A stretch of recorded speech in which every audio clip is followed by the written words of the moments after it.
नमस्कार विद्यार्थी मित्रांनो, मागच्या आपल्या लेक्चरमध्ये व्हिडिओ क्रमांक 9 मध्ये आपण राष्ट्रीय उत्पन्न मोजण्याच्या विविध संकल्पना किंवा राष्ट्रीय उत्पन्नाच्या विविध संकल्पना GNP, GDP, per capita income, PCI ज्याला आपण म्हणतो, त्याचबरोबर पर्सनल इन्कम, डिस्पोजेबल इन्कम, स्थूल राष्ट्रीय उत्पादन, निव्वळ राष्ट्रीय उत्पादन, त्यानंतर आपण वैयक्तिक उत्पन्न, व्ययशक्य उत्पन्न, दरडोई उत्पन्न यासारख्या संकल्पना शिकलेल्या आहेत. तर आजच्या आपल्या या व्हिडिओ क्रमांक 10 मध्ये आपण शिकणार आहोत की राष्ट्रीय उत्पन्न मोजण्याच्या पद्धती. मग राष्ट्रीय उत्पन्न 2.1 हा आपण शिकलेलो आहोत. त्याचबरोबर राष्ट्रीय उत्पन्नाच्या विविध संकल्पनांचा अभ्यास आपण आपल्या मागच्या लेक्चरमध्ये केलेला आहे, ज्याला आपण GNP, NNP, GDP, PCI, personal income, disposable income असं म्हणतो. तर आजच्या आपल्या या व्याख्यानामध्ये आपण राष्ट्रीय उत्पन्न मोजण्याच्या ज्या पद्धती आहेत, 3 प्रमुख पद्धती आहेत. उत्पादन पद्धत, त्यानंतर उत्पन्न पद्धत आणि खर्च पद्धत ह्या बघणार आहोत. त्याचबरोबर मूल्यवृद्धी पद्धत ही सुद्धा एक पद्धत आहे, ती आपण बघणार आहोत. तर राष्ट्रीय उत्पन्नाची पार्श्वभूमी आपल्याला माहिती आहेच की भारतामध्ये राष्ट्रीय उत्पन्न समिती ऑगस्ट 1949 मध्ये PC महालनोबिस यांच्या अध्यक्षतेखाली स्थापन केली गेलेली होती आणि त्यांना प्राध्यापक धनंजय गाडगीळ व डॉक्टर VK राव हे सदस्य म्हणून मिळाले होते. आणि त्यापूर्वी सुद्धा 1867 मध्ये दादाभाई नौरोजी यांनी भारताचे राष्ट्रीय उत्पन्न मोजण्याचा प्रयत्न केला. भारतामध्ये CSO म्हणजे केंद्रीय सांख्यिकी संघटना 1955 पासून राष्ट्रीय उत्पन्न मोजमापाचे कार्य करते. भारतामध्ये 1 एप्रिल ते 31 मार्च हे आर्थिक वर्ष मानले जाते.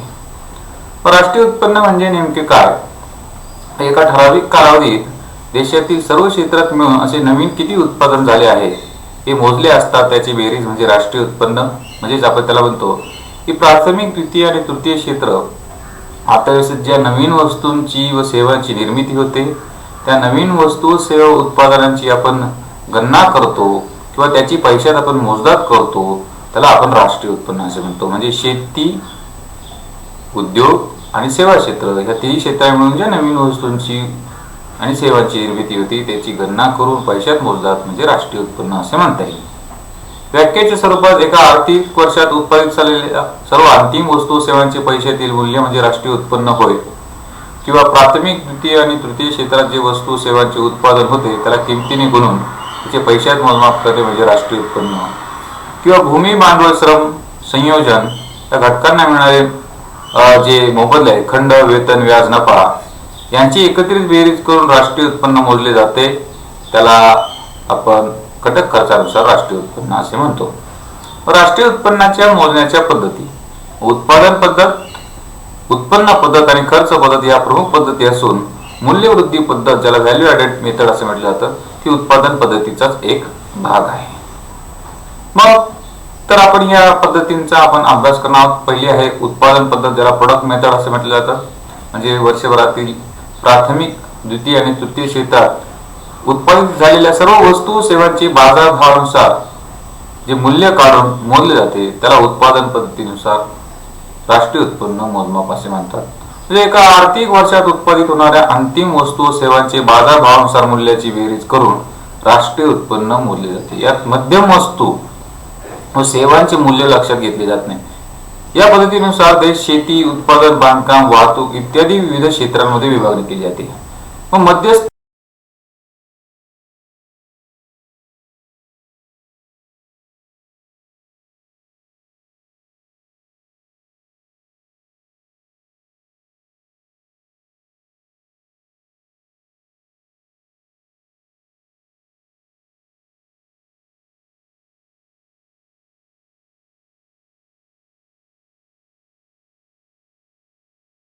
किंवा कापूस हा कच्चा माल झाला, कापड ही मध्यस्थ वस्तू झाली आणि तयार कपडे किंवा शर्ट ही अंतिम वस्तू झाली. व मध्यस्थ वस्तू जी आहे याचं मूल्य यामध्ये पकडले जात नाही.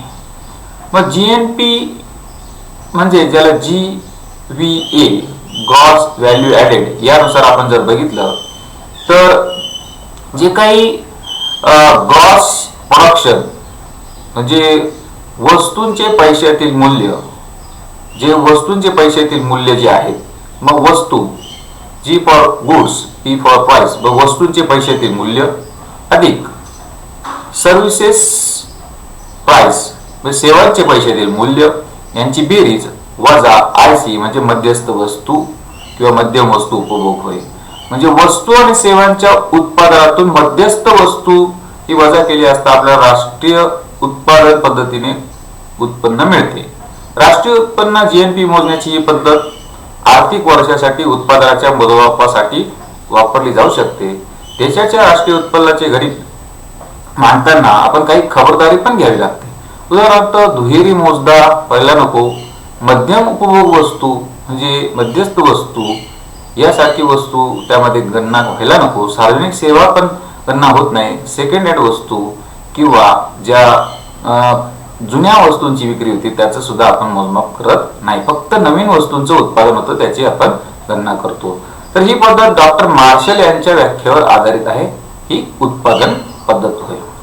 त्याचा दुसरा भाग म्हणजे मूल्यवृद्धी पद्धत. या मूल्यवृद्धी पद्धतीमध्ये आपण काय बघू शकतो, तर जे काही अंतिम वस्तू व सेवांचं उत्पादन होतं, मग त्या अंतिम वस्तू व सेवांचं उत्पादन जे आहे ते आपण यामध्ये मोजत असतो. म्हणजे राष्ट्रीय उत्पादनाचे दुहेरी उत्पादन टाळण्यासाठी, दुहेरी मोजमाप टाळण्यासाठी ही पद्धत वापरली जाते.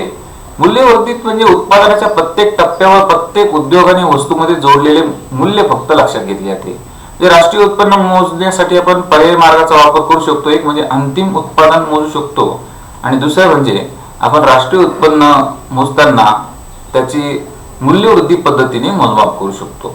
मूल्यवृद्धी पद्धत म्हणजे उत्पादनाच्या प्रत्येक टप्प्यावर वस्तू आणि सेवांच्या किमतीत निव्वळ वाढ होते त्याची बेरीज होय.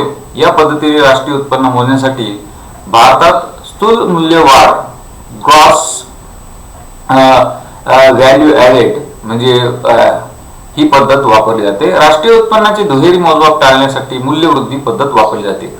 उदाहरणार्थ कापसाचं उत्पादन एकदा मोजायचं, मग कापडाचं एक उत्पादन मोजायचं, मग तयार कपड्यांचं एक उत्पादन मोजायचं. यावेळेस काय की दुहेरी मोजदाद होऊ शकते, त्यामुळे फक्त अंतिम वस्तूंचं उत्पादन मोजायचं किंवा कापसापासून कापड तयार होताना जेवढी मूल्यवृद्धी लक्षात झाली आहे तेवढीच फक्त ती काय तर मोजायची, किंवा त्या कापडापासून कापड तयार झाला असेल किंवा त्याची अजून काही सेवांची भर पडली असेल तेवढीच फक्त मूल्यवृद्धी लक्षात घ्यायची.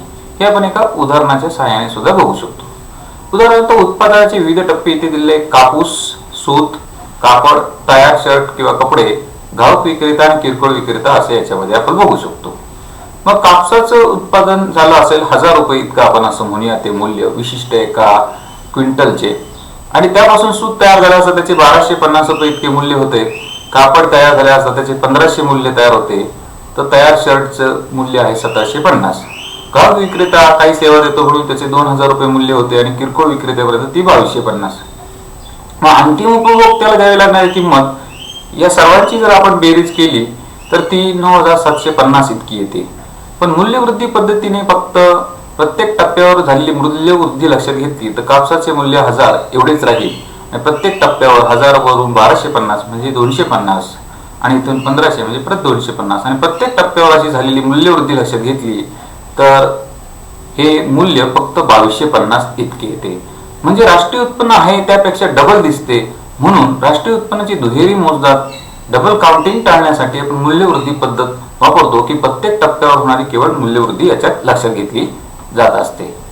पुढची पद्धत आहे उत्पन्न पद्धत. उत्पन्न पद्धतीमध्ये काय केलं जातं की या पद्धतीत घटक खर्चानुसार राष्ट्रीय उत्पन्न पद्धती असे याला म्हणतात की यामध्ये एका विशिष्ट आर्थिक वर्षात ग्राहक, विक्रेते, सरकार या सर्वांना मिळालेल्या उत्पन्नाची बेरीज करण्याची पद्धत ही आहे. मग एका आर्थिक वर्षामध्ये भूमी, श्रम, भांडवल, संयोजक या उत्पादन घटकांना मिळणारे मोबदले म्हणजे खंड, वेतन, व्याज, नफा यांची बेरीज म्हणजे उत्पन्न पद्धतीने राष्ट्रीय उत्पन्न होते. म्हणजे खंड, वेतन, व्याज अधिक नफा या सर्वांची बेरीज म्हणजे घटक खर्चानुसार राष्ट्रीय उत्पन्न होय. उत्पन्न पद्धतीने असलेल्या देशाच्या स्थूल देशांतर्गत उत्पादनाची गणना करताना आपणास काही खबरदारी पण घ्यावी लागते. मग स्थूल देशांतर्गत उत्पादन म्हणजे काय तर वेजेस म्हणजे वेतन, रेंट म्हणजे खंड, अधिक इंटरेस्ट म्हणजे व्याज आणि पी म्हणजे प्रॉफिट म्हणजे नफा, म्हणजे खंड व्याज वेतन नफा यांची बेरीज म्हणजे स्थूल देशांतर्गत उत्पन्न होय. मग यामध्ये हस्तांतरित उत्पन्न, काळा पैसा, मालाचे भाडे, मृत्यू शुल्क इत्यादी वगळावे लागतात. म्हणजे यामध्ये हस्तांतरित उत्पन्न म्हणजे व्यक्ती कुठल्याही उत्पादनाच्या प्रक्रियेत सहभागी न होता त्याला मिळणारे उत्पन्न, उदाहरणार्थ पेन्शन, बेकारी भत्ता किंवा स्कॉलरशिप असे जे उत्पन्न आहे ते राष्ट्रीय उत्पन्नात धरले जात नाही. काळा पैसा, ब्लॅक मनी हेही उत्पन्न धरले जात नाही. मृत्यू शुल्क, मालाचे भाडे ही धरले जात नाही. आणि ही पद्धत प्राध्यापक पिगू यांच्या व्याख्येवर आधारित आहे असं यामध्ये सांगितलं जात असतं. म्हणून खंड, वेतन, व्याज, नफा या उत्पादन घटकांच्या मोबदल्यांची बेरीज म्हणजे उत्पन्न पद्धतीनुसार राष्ट्रीय उत्पन्न होईल. शेवटची पद्धत आहे खर्च पद्धत. त्या खर्च पद्धतीमध्ये आपण खर्चाची गणना करतो. कोणत्याही अर्थव्यवस्थेत एकूण उत्पन्न बरोबर खर्च स्थिती असते, याला खर्च पद्धतीने राष्ट्रीय उत्पन्न म्हणतात. खर्च पद्धतीनुसार राष्ट्रीय उत्पन्न मोजले जाते.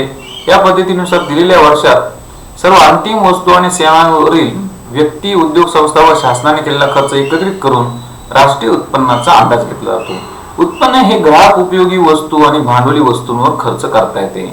मग या पद्धतीनुसार राष्ट्रीय उत्पन्न म्हणजे स्थूल राष्ट्रीय उत्पन्न बाजारभावानुसार म्हणजे GNP ॲट मार्केट प्राइस बरोबर C+I + G + X - M.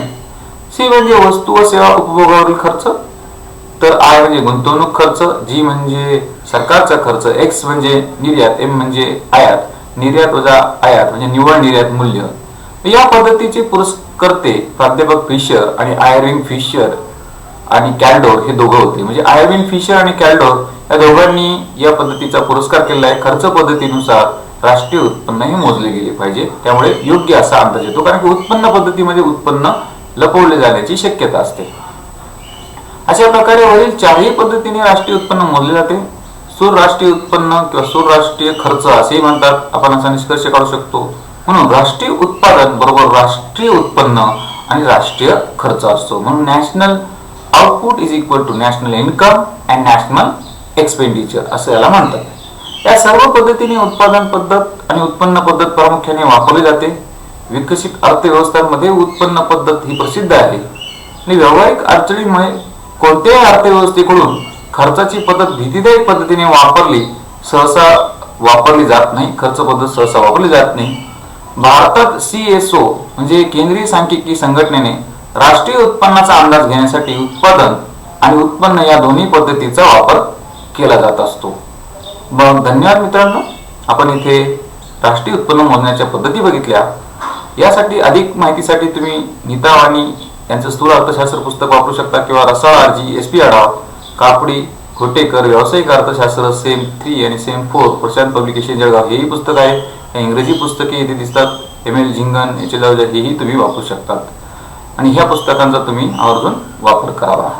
तर या भागावर प्रश्न कुठला विचारला जातो की राष्ट्रीय उत्पन्नाच्या पद्धती स्पष्ट करा. मग उत्पादन पद्धत, मूल्यवृद्धी पद्धत, उत्पन्न पद्धत आणि खर्च पद्धत अशा 3 पद्धती आहेत. तसेच थोडक्यात टिप लिहा, मूल्यवृद्धी पद्धत असाही प्रश्न विचारला जाऊ शकतो. धन्यवाद विद्यार्थी मित्रांनो. तर आपण इथे या राष्ट्रीय उत्पन्न मोजण्याच्या पद्धती बघितल्या. पुढच्या आपल्या व्याख्यानामध्ये व्हिडिओ क्रमांक 11 मध्ये आणि 12 मध्ये राष्ट्रीय उत्पन्न मोजण्यात येणाऱ्या अडचणी आपण ह्या बघणार आहोत. धन्यवाद.